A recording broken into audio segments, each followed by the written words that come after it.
Bismillahirrahmanirrahim. Assalamualaikum warahmatullahi wabarakatuh. Salam sejahtera bagi kita semua. Perkenalkan, kami dari kelompok 6 akan mempresentasikan mengenai analisa regresi berganda. Sebelumnya, perkenalkan saya untuk memperkenalkan anggota kelompok kami. Yang pertama, saya sendiri Fatimah Zahra dengan NIM 06. Selanjutnya, rekan saya Latifah Azritul Ulia dengan NIM 0015. Selanjutnya rekan saya Yunita Rismayani dengan NIM 0028. Terakhir anggota rekan saya Boy Luis Fernando dengan NIM 0029. Di sini saya akan menjelaskan mengenai uji asumsi klasik. Jadi, apa sih uji asumsi klasik itu? Jadi, uji asumsi klasik itu adalah analisis yang dilakukan untuk menilai apakah di dalam sebuah model regresi linear ordinary least square atau yang biasa kita sebut dengan OLS terdapat masalah-masalah asumsi klasik. Nah, apa sih OLS itu? Jadi OLS itu adalah model regresi linear dengan metode perhitungan kuadrat terkecil atau yang di dalam bahasa Inggris disebut dengan ordinary least square. Lalu, model regresi linear berganda atau dengan multiple regression dapat disebut sebagai model yang baik jika model tersebut memenuhi kriteria BLUE, yaitu Best Linear Unbiased Estimator. BLUE ini dapat dicapai bila memenuhi uji asumsi klasik. Lalu ada 5 uji asumsi yang harus dilakukan terhadap suatu model regresi tersebut, yaitu yang pertama yaitu ada uji normalitas. Uji normalitas ini adalah untuk melihat apabila nilai residual terdistribusi normal atau tidak.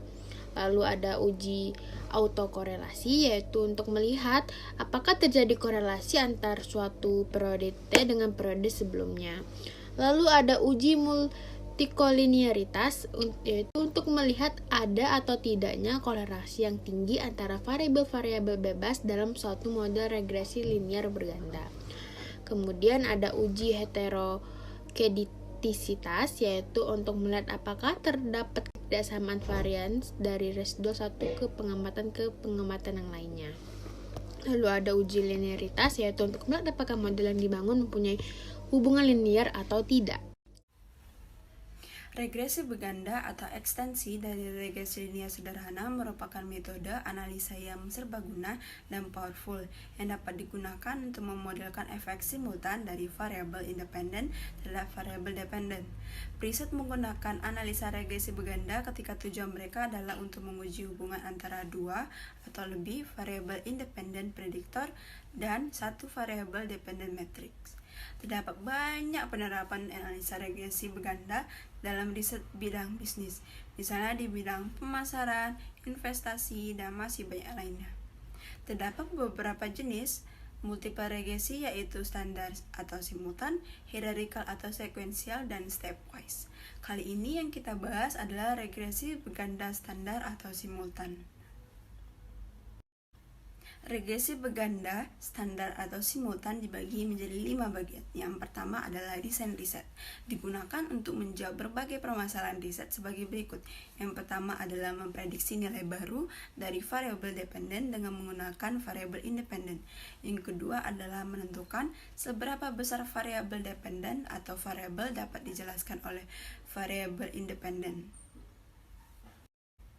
Yang kedua adalah asumsi. Preset harus peka terhadap masalah yang dapat menghalangi penggunaan dan interpretasi dari hasil analisa regresi berganda. Selain masalah normalitas, data yang harus dipenuhi sebagaimana pada metode multivariat lainnya. Yang pertama terdapat kolinearitas. Yang kedua ada sebab akibat. Yang ketiga ada outliers. Dan yang terakhir adalah homozedasitas, residu atau equal error varian, dan multikolinearitas. Yang ketiga adalah ukuran sampel. Ukuran sampel dipengaruhi oleh jumlah prediktor variabel relatif terhadap ukuran sampel. Jumlah observasi harus sama dengan atau paling sedikit 10-15 kali jumlah variabel independen. Jika data sudah terkumpul, pengecekan kecukupan sampel untuk menguji hipotesa dapat digunakan menggunakan formula sebagai berikut. N sama dengan T alpha dibagi 2 pangkat S dibagi E pangkat 2, di mana S adalah standar deviasi sampel dan E adalah margin error yang diinginkan. Yang keempat adalah pengukuran regresi berganda. Dalam beberapa situasi, preset perlu memasukkan skala nominal pada variabel independen seperti jenis kelamin, status pernikahan, pekerjaan, dan ras dalam analisa regresi berganda. Dan yang terakhir atau yang kelima adalah hipotesa. Hipotesa terbagi menjadi dua. Yang pertama ada HO, variabel independen tidak berpengaruh secara signifikan terdapat variabel dependen. Dan yang kedua adalah HA, variabel independen tidak terpengaruh secara signifikan terhadap variabel dependen. Itu jika terdapat beberapa variabel independen, maka jumlah hipotesanya menyesuaikan. Suatu perusahaan real estate ingin mengetahui pengaruh dari 3 faktor yang diduga menentukan nilai jual rumah, yaitu luas lantai bangunan, umur rumah, dan luas tanah. Data dari 15 rumah yang digunakan untuk contoh analisa kasus ini terdapat di tabel 6.1. Berdasarkan atas teori, dibangun 3 hipotesa atau HO bahwa luas lantai, umur rumah, dan luas tanah tidak berpengaruh secara signifikan terhadap harga jual rumah. Sedangkan HO atau hipotesa yang dijual adalah sebagai berikut. HO1, luas lantai tidak berpengaruh terhadap harga rumah. HO2, umur rumah tidak berpengaruh terhadap harga rumah. HO3, luas tanah tidak berpengaruh terhadap harga rumah. Sekian dan terima kasih.